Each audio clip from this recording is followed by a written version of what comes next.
Hari ini kita akan belajar firman Tuhan menurut Injil Yohanes pasal yang ke-9 ayat yang ke-4.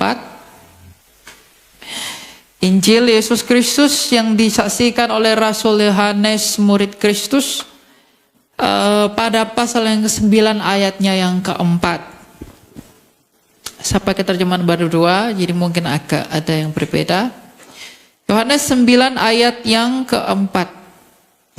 Kita harus mengerjakan pekerjaan Dia yang mengutus aku selama masih aku datang malam, tidak ada seorang pun dapat bekerja.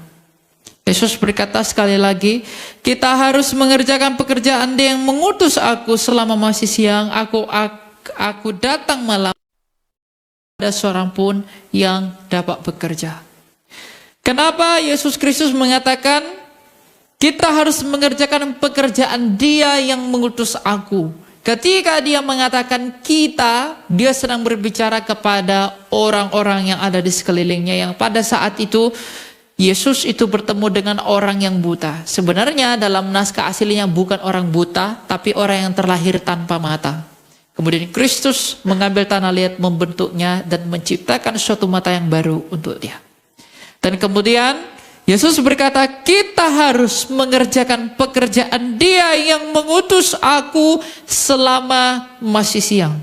Mengapa Kristus mengatakan kita harus melakukan pekerjaan Dia yang mengutus aku selama masih siang?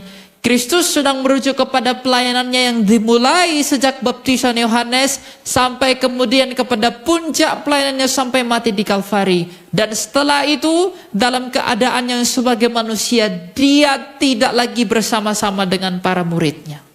Yesus Kristus berkata akan genap sampai selesai seturut dengan apa yang dimaksudkan oleh para nabi yang akan kugenapi. Akan digenapi di dalam aku. Dan Kristus Dia yang adalah firman Allah, yang pernah berada bersama dengan Bapanya yang di luar waktu, tapi Dia rela masuk ke dalam waktu untuk dapat melakukan pekerjaan Bapanya demi pelayanannya, demi ketaatannya yang akan diberikan kepada kita manusia. Artinya dengan mukjizat, dengan kesembuhan, dengan pekerjaan, dengan pengajaran, dengan kematiannya, dengan kebangkitannya, sampai naik ke surga mempersembahkan tubuhnya sebagai korban yang sempurna di hadapan Bapanya, yang dengan demikian Roh Kudus turun ke dalam bumi. Artinya selama 3,5 tahun Yesus Kristus mempergunakan waktu yang ada di dunia untuk kemudian melayani Allah demi anugerah kepada kita. Kalau Dia yang adalah Tuhan dan kita adalah hamba, kalau Dia adalah Tuhan dan para rasul adalah murid, dan kalau Dia adalah penguasa dan kita bukanlah penguasa, tetapi Dia penguasa yang datang melayani umat manusia demi anugerah yang akan kita terima, lalu kita pun sebagai murid pun harus memiliki citra sebagaimana Kristus memiliki citra untuk melayani. Kalau Kristus datang melayani kita, maka kita pun harus melayani Dia. Bagaimanakah seharusnya rupa dari pelayanan yang dimaksudkan oleh para murid? Bagaimanakah seharusnya para murid? Bagaimanakah seharusnya para pengikut Kristus harus melayani Dia yang telah terlebih dahulu melayani kita? Dan apakah motivasi bagi kita sebagai seorang yang mengaku mengikut Dia, yang mengaku bahwa Dia adalah penguasa dan telah bersatu dengan Dia di dalam rahmat baptisan? Apa dan seperti apakah yang harus kita lakukan untuk dapat melayani Dia? Kalau Dia yang tidak berkebinasan itu datang ke dunia, mengosongkan dirinya demi melayani kita, menjadi sama seperti kita untuk memberikan anugerah keselamatan bagi kita, maka pelayanan kita pun sebagaimana para murid telah melakukannya, haruslah pelayanan untuk dan demi cinta kita kepada Dia. Sebab ketika Dia melayani kita, Dia tidak melihat ada yang baik di dalam diri kita. Dia tidak melihat ada yang pantas, ada yang berharga, ada yang mahal di dalam diri kita orang berdosa. Sebab kita ini semua orang yang sudah cemar di dalam betapa rusaknya kita dalam kodrat kita. Tetapi oleh karena kasih yang sempurna, Dia berkenan memulihkan kita. Dan pemulihan itu Dia berikan melalui pelayanan yang menjadi teladan yang sempurna bagi muridnya. Maka jikalau engkau dan saya mengaku sebagai murid, Kalau dia yang adalah Tuhanmu melayanimu terlebih dahulu, maka aku dan engkau pun harus melayani dia. Tapi apakah engkau sudah memulai pelayananmu kepada Allah? Apakah engkau sudah mau memberikan diri untuk melayani kepada Allah? Sebagaimana Tuhan melayani di tempat tinggi, turun ke tempat yang paling rendah. Di tempat yang begitu mulia, malah mendapatkan penderitaan. Itulah pelayanan. Maka sekarang, kalau kamu melihat saudaramu yang berada jauh di bawahmu, tapi engkau tidak mau merendahkan diri untuk menjadi sama dengan mereka, dalam berbicara dengan mereka, tidak mungkin engkau melayani Allah. Apakah kamu sudah menghabiskan waktumu untuk kemudian untuk memiliki pengertian yang benar tentang seperti apakah melayani Allah? Apakah kita sudah memberikan waktu, memberikan hidup untuk dapat melayani Allah di dalam waktu yang Allah anugerahkan? Kalau pernah ada waktu anak Allah berkorban melayani kita, maka hari ini tersedia waktu untuk mengasihi dia di dalam apa yang kita percaya. Sebab tidak ada artinya percaya kepada dia tetapi tidak memiliki bukti dari kepercayaan, yaitu mengasihi dia. Ada waktu, ada masa di mana anak Allah mengorbankan dirinya bagi manusia, maka bagi kita pun sekarang yang oleh karenanya tersedia waktu untuk setidaknya dapat mempersiapkan suatu pertanggungjawaban yang baik di hadapan tahta pengadilan Tuhan. Maka apa yang terpenting dalam hal mengikuti Yesus itu? Apa yang terpenting dalam hal menjadi muridnya Kristus? Apa hal yang terpenting dalam hal menjadi seorang Kristen? Kitab suci berkata, carilah dahulu kerajaan Allah, maka semuanya ditambahkan kepadamu. Tidak ada yang lebih penting, tidak ada yang lebih berharga daripada kerajaan Allah yang dinyatakan oleh Yesus Kristus itu sendiri. Terlalu banyak manusia yang begitu bodoh dan keliru, entah bagaimana mereka menumpuk banyak uang beribu-ribu juta, lalu bagaimana mereka menumpuk banyak harta, ingin mencapai sebuah titik tempat yang tertinggi demi pengakuan daripada manusia, demi pengakuan kemuliaan daripada manusia. Mereka lupa bahwa meskipun mereka memiliki semuanya itu, nasib mereka pada akhirnya adalah sama dengan nasib orang yang ada di bawah mereka, yaitu pada tahap kematian. Yang artinya baik orang kaya maupun orang miskin, hamba maupun tuan, besar maupun kecil, laki maupun perempuan, pada hakikatnya dan pada kodratnya, dengan segala sesuatu yang mereka genggam, dengan segala sesuatu yang mereka miliki, mereka tetap membutuhkan pribadi Yesus Kristus. Dan kerajaan itu dinyatakan oleh Yesus Kristus. Alexander the Great pada usia 20 ayahnya telah meninggal. Selama 12 tahun dia berperang mengalahkan Darius ketiga, mengalahkan media Persia, melepaskan mereka dari perbudakan. Selama 12 tahun dia berperang tapi tidak pernah kalah sama sekali. Tapi kemudian ketika dia melewati Yerusalem, kemudian masuk ke Alexandria di Mesir, dalam perjalanan itu dia menderita sakit dan kemudian sakit itu menghantarnya kepada kematian. Apakah kejayaan dan kerajaan Gerika itu begitu penting? Kerajaan yang besar yang bahkan sebelumnya tidak lebih besar di Makedonia daripada di Persia, tetapi pada akhirnya bisa mengalahkan Persia. Begitu besar, begitu agung, begitu mulia, tapi semua yang dia miliki pun bahkan tak dapat menyelamatkan dia dari kematian. Orang miskin yang tidak seperti Alexander the Great juga akan mati. Artinya baik orang kaya, orang besar, orang miskin dan orang kecil tetap membutuhkan Yesus Kristus sebagai satu-satunya yang telah bangkit dari mati. Keinginan terbesar manusia adalah untuk memperoleh hidup. Hiduplah yang dikejar oleh semua manusia di dalam waktu yang saat ini hingga dari waktu zaman Adam. Dan kematianlah yang paling dihindari oleh seluruh manusia.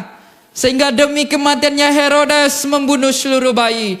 Demi tidak mati Kain membunuh adiknya sendiri. Dan banyak pejabat-pejabat yang begitu tidak bertanggung jawab membunuh orang-orang yang mengancam tentang hidupnya sendiri karena takut mati.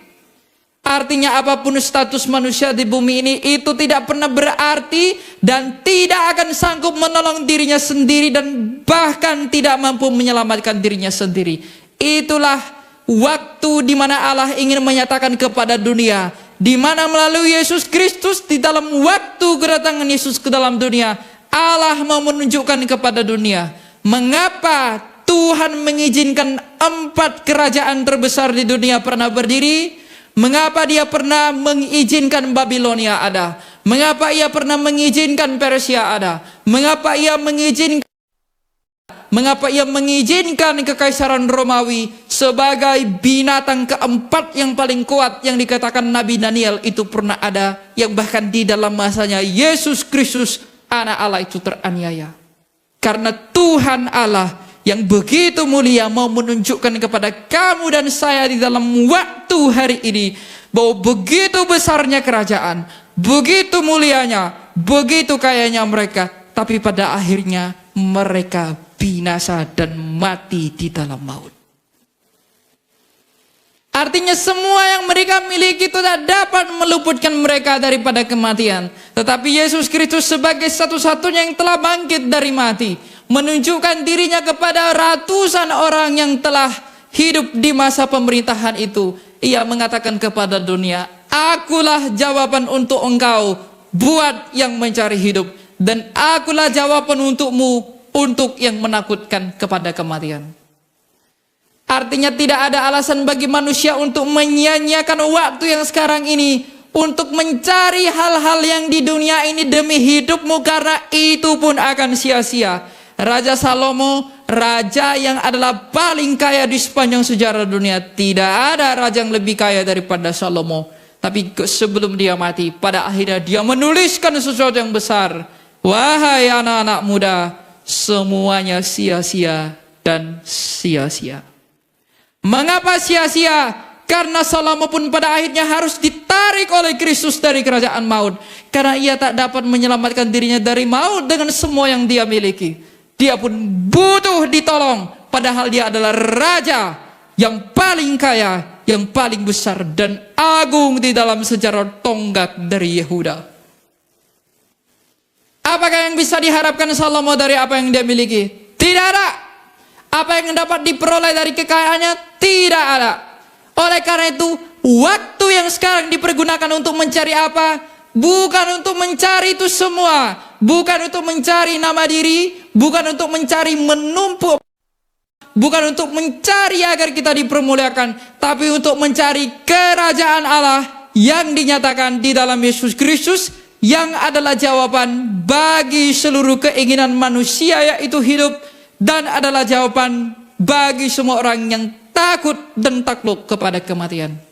Tidak ada alasan yang cukup bagi siapapun untuk mengatakan, aku tidak membutuhkan Yesus Kristus. Tidak. Sebab selama-lamanya dan hingga hari ini, sejak zaman Adam sampai hari ini, semua manusia berjuang dalam dirinya sendiri untuk memperoleh hidup. Sejak zaman Adam sampai hari ini, semua orang berusaha untuk menaklukkan kematian. Mereka di dalam waktu menyia-nyiakan banyak waktu mencari cara bagaimana mereka dapat menjadi ilah. Elon Musk menghabiskan banyak waktu membuat suatu proyek yang besar. Bagaimana dia bisa tidak mati di bumi, pindah ke planet Mars. Vladimir Putin ketika bertemu dengan Xi Jinping dalam parade di Tiongkok, mereka memikirkan bagaimana manusia tidak mati-mati. Orang kaya di Amerika Serikat menghabiskan banyak waktu, dan tidak hanya waktu tapi uang, berinvestasi kepada perusahaan bioteknologi bagaimana manusia tidak mati-mati. Tapi pada akhirnya mereka yang berpikir memiliki ide itu pun akan mati. Menghabiskan banyak waktu dalam kesia-siaan. Benarlah kata Salomo, semuanya sia-sia. Maka anak muda, di dalam hal engkau mengikut dunia dan mengikuti filsafat bodoh dunia yang menipu engkau. Ketika engkau mengatakan, tidak apa-apa aku di luar daripada Kristus. Aku tidak perlu ikut Yesus. Aku tidak perlu ikut dia. Yang penting aku baik. Yang penting aku melakukan yang baik sesuai dengan ajaran-ajaran yang lain. Kalau semua agama baik, betul semua agama baik. Tapi dari kebaikan yang diajarkan itu, apakah yang ditimbulkan oleh mereka? Apakah Buddha baik? Baik sekali. Apakah Islam baik? Baik sekali. Apakah agama lain baik? Baik. Semua ajarkan moral yang baik. Tetapi kebaikan yang menghasilkan hidup hanya ada pada Yesus Kristus. Karena ia telah hidup dan bangkit daripada mati. Apakah engkau hanya sekedar mau hidup baik? Kalau kamu baik untuk mati, buat apa? Apakah engkau berbuat baik untuk mati? Engkau menyia-nyiakan waktumu selama hidupmu hanya untuk berbuat baik, tapi akhirnya mati juga. Jadi kamu jangan menghibur diri dengan mengatakan, "Anda apa-apa, aku kawin dengan orang di luar daripada Kristus yang kemudian aku bisa selamat." Tidak pernah terjadi, sebab tidak ada hidup di luar daripada Yesus Kristus. Maka inilah waktu untukmu untuk merenung kembali. Kalau pada akhirnya Yesus Kristus itulah jawaban. Kalau pada akhirnya Yesus Kristus itulah yang berharga, yang telah memberikan hadiah yang terbesar bagi dunia, yang di dalam Dia kita menjadi sempurna oleh karena menerima hadiah yang begitu besar, maka apapun yang kamu lakukan di dunia ini harusnya di dalam waktu yang daripada Allah yang merupakan anugerah. Haruslah untuk kembali melihat dan memandang kepada Dia, bukan memandang kepada dunia. Karena sebelum salib Kristus berdiri tegak di Kalvari, seluruh dunia dengan 4 kerajaan terbesar yang saling menginjak satu sama lain telah berdiri di dalam kekayaannya, di dalam kehebatannya, di dalam kemasyhurannya, tapi binasa. Romawi yang begitu jaya juga telah hancur. Kaisar Hadrian hancur juga. Agustus, Agripa, Antipas, semua tidak berguna. Tapi Yesus Kristus melalui salib menunjukkan bahwa lihatlah raja-raja itu yang dipuji oleh orang mati. Tapi inilah raja di atas segala raja, hidup dari mati. Tidak ada jawaban manusia, tidak ada keinginan terbesar manusia yang dapat ditemukan di luar daripada Kristus. Makanya kalau hanya Yesus Kristus itulah jawaban hidupmu, kalau kamu menghabiskan waktu hidupmu sekarang bukan mencari Dia, kasihan sekali. Banyak orang merasa Kristen tertipu. Mencari Yesus, aku melayani Allah. Merasa melayani Allah. Paulus bilang apa kepada orang-orang? Kurang giat apakah orang Yahudi terhadap pelayanannya kepada Allah? Mereka begitu kuat, mereka begitu bekerja keras terhadap pelayanan kepada Allah, tapi mereka tidak mengenal Allah. Sia-sia toh? Jadi kalau kamu berambisi melayani Allah tapi terlebih dahulu tidak mengenal Dia, tidak ada guna pelayananmu. Kamu kasih makan orang miskin, kamu tidak kenal Allahmu, itu tidak tolong kamu. Mungkin kamu tolong dia untuk makan, tapi kamu lupa tolong dirimu sendiri. Saya berkhotbah, kalau saya tidak kenal Allah, saya berkhotbah, saya mungkin tolong kamu ngerti firman, tapi saya lupa tolong diri saya sendiri. Penyanyi di sini melayani tidak kenal Allah, tidak mengenal kerajaan Allah. Mungkin dia tolong kamu menyanyi sampai kamu menangis, tapi dia lupa menolong dirinya sendiri. Pelayanan tanpa pengenalan akan Allah tidak berguna menolong kamu. Makanya Kristus berkata, inilah hidup yang kekal, yaitu bahwa mereka mengenal Engkau sebagai satu-satunya Allah yang benar dan Yesus Kristus yang Engkau utus. Pengenalan akan Allah itulah yang terpenting.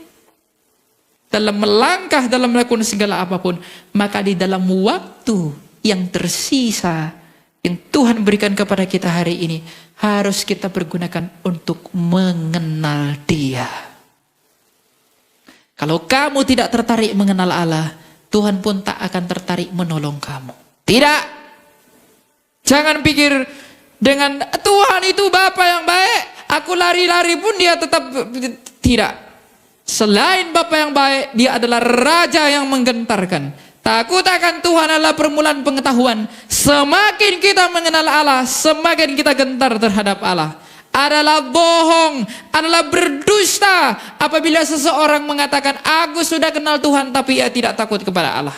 Tidak mungkin. Orang yang takut akan Tuhan tidak gentar kepada Allah, karena pengetahuan yang benar tentang keagungan, kemasyuran, kebesaran dan keajaiban dari kerja dan kuasa kemuliaan Allah itu akan membuat kita rasa takut kepada Allah. Mungkin dia hanya berbicara tapi tidak keluar daripada hati. Apa yang ditabur di dalam dunia itu akan dituai dalam kekekalan. Kalau kita menabur di dalam daging, kita akan menuai kebinasaan. Tapi kalau kita bisa menabur di dalam roh, berkumpul bersama dengan Dia yang adalah roh. Jadi anak-anak muda dan semua orang, tidak ada yang lebih penting daripada kehadiran Yesus Kristus yang ada dalam hatimu. Siapakah kamu dan siapakah saya yang perlu sejatinya ditolak sejak dengan semula. Dengan demikian saya adalah orang berdosa yang harus dibuang. Apa sulitnya bagi Allah untuk membuang saya dan kamu? Tapi oleh karena kasihnya yang adalah kodrat yang ada pada dirinya sendiri, Dia menyelamatkan kamu dengan saya. Lalu sekarang di dalam waktu ini kita tidak mau cari Dia. Lalu kita adalah orang Kristen. Orang Kristen yang seperti apakah itu? Bentukan yang seperti apakah itu? Ada banyak sekali orang keliru, orang-orang muda berusaha mencari kebahagiaan di luar daripada Tuhan.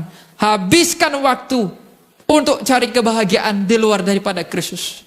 Bagi manusia waktu adalah yang paling berharga, tapi tidak ada yang paling banyak dibuang oleh manusia selain daripada waktu.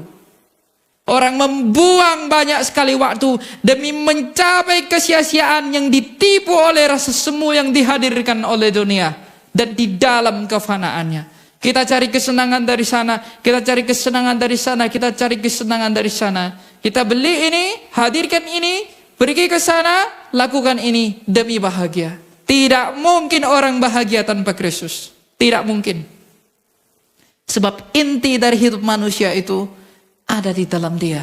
Ingatkah kamu kurang kaya apakah Herodes, tapi masih takut akan kematian? Uangnya tak dapat tolong dia. Jadi kalau itu yang kamu kejar, dengan meninggalkan Kristus, kamu sudah menipu dirimu sendiri. Kurang hebat apa Alexander the Great? Kurang jabatan tinggi apakah dia? 12 tahun dia berperang, tidak pernah kalah. Napoleon Bonaparte itu pemimpin yang hebat. Tapi dia pernah kalah di dalam perlawanan dengan Inggris. Tidak ada apa-apanya dibandingkan Alexander Agung. Tapi Alexander Agung mati juga. Takut mati. Dia kalah sama demam tinggi. Waktu itu paracetamol belum ada. Mati juga kan? Oleh karena itu, apakah yang kamu cari di dalam waktu yang Tuhan hadirkan sekarang ini? Saya suka sekali dengan tema ini. Waktu yang efektif. Ini tema yang merangkum seluruh inti daripada kitab suci, bahwa di dalam waktu karya pernah terjadi, dan di dalam waktu kita perlu meresponi karya itu. Dan sekarang, apakah responmu terhadap karya itu? Jangan pikir apa yang menempel pada tubuhmu, apa yang ada di rumahmu, apa yang ada di kamarmu itu kemuliaanmu. Tidak. Mahkota manusia adalah Dia yang mencipta kepalamu, Allah. Mahkota saya bukan mahkota emas atau yang dibuat dalam kepala, tidak. Mahkota saya adalah Dia pencipta saya, sebab Dia adalah kepala gereja. Kalau saya adalah tubuhnya, Dia kepala, Dia mahkota saya, bukan yang lain-lain. Maka fokusmu sekarang mencari apa? Apa yang kau kejar? Apa yang kau inginkan? Jangan pernah memiliki pengertian yang salah tentang waktu. Ingat, sekarang kita di dalam waktu anugerah. Kelak apabila Dia datang di dalam waktu pengadilan, Dia mengadili segala sesuatu. Tuhan akan berkata, wahai Elia, aku telah memberikan engkau waktu yang panjang. Aku pernah ada dalam waktu untuk menyelamatkan engkau. Dan aku mengizinkan engkau memiliki waktu. Aku telah memberikan engkau kasihku. Apakah kasihmu kepadaku? Kalau hal yang sama ditanyakan kepadamu, apa yang kau lakukan? Kamu punya waktu yang besar membalas pesan daripada pacarmu 24 jam. Sampai mandi pun teleponan terus.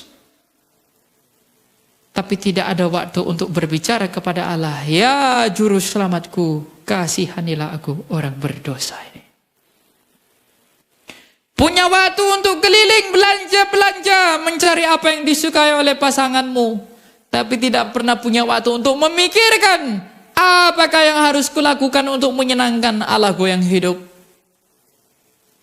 Kita punya waktu untuk pergi ke tempat yang menyenangkan, tapi kita tidak pernah waktu untuk hadir di bawah salib Kristus untuk bertekuk lutut dan mengatakan, bukankah aku ini orang berdosa ya Tuhan, kasihanilah aku senantiasa. Maka pergunakanlah waktumu bukan hanya efektif, tapi benar untuk apa?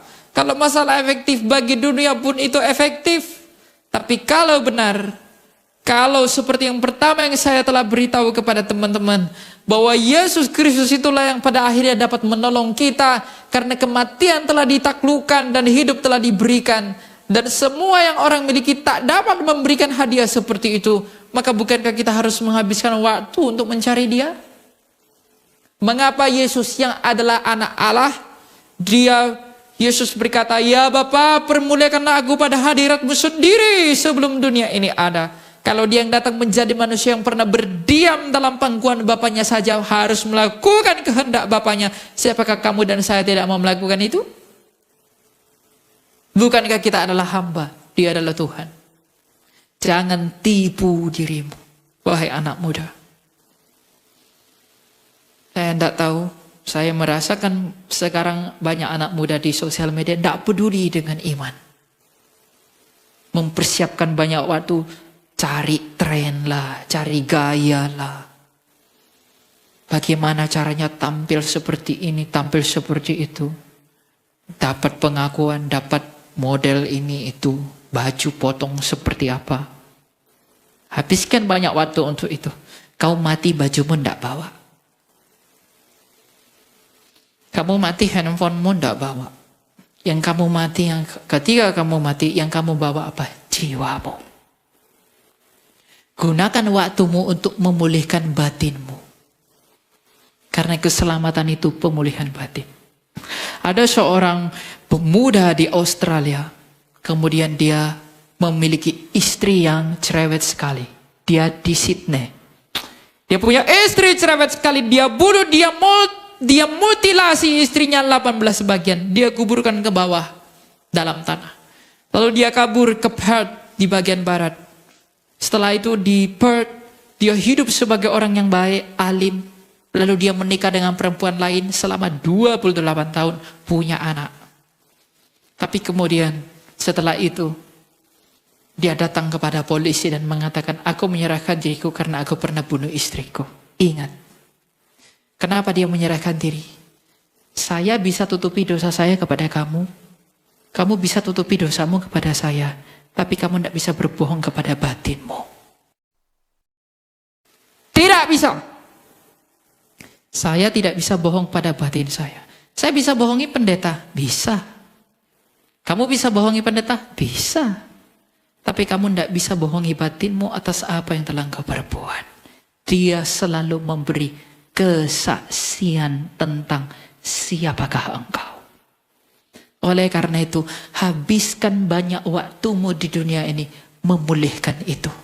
Apabila kamu dan saya mati dalam keadaan hati yang seperti itu, maka kita akan semakin tersiksa oleh maut. Makanya kepahitan itu tidak boleh ada. Apakah arti Yesus Kristus mengatakan, ampunilah mereka?